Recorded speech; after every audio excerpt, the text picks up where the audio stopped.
Det er solskin i København, og en tung og en let person er gået i parken for at vippe. Men de opdager hurtigt, at der er et problem.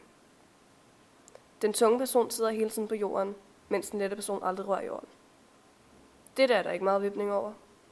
Problemet er, at der ikke er ligevægt, da de ikke vejer lige meget. Men det findes der en løsning på.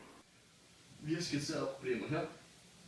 Heroppe, der sidder den lette person, som vejer 54 kilo. Det er det, vi har kaldt M2. Hernede sidder den tunge person, som vi har kaldt for M1.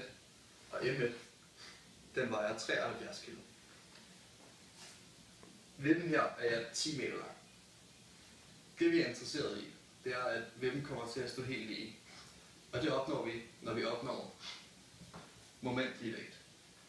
Og det sker, når M1 gange A, som er afstanden fra den lidt tunge person til vippen, er lige med M2 gange B, som er afstanden fra den lette person til vippen.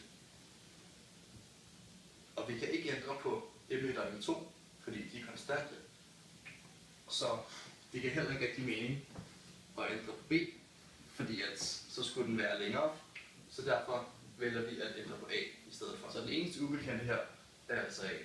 Så vi vil gerne isolere momentligevægtsformlen for variablen A.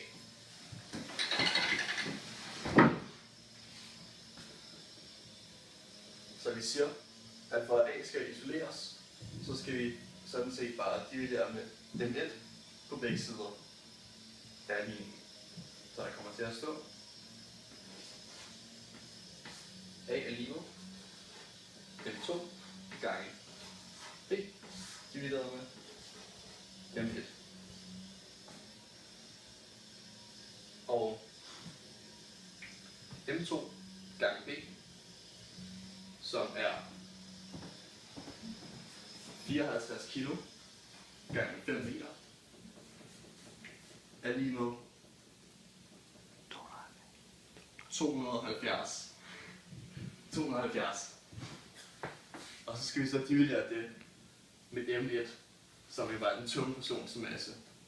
Så vi kommer til at have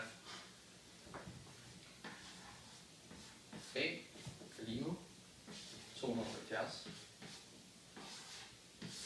divideret med 73.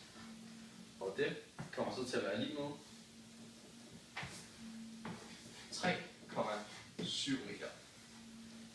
Det vil altså sige, at den tunge person, som hedder M1, skal være 3,7 meter fra midten af vippen.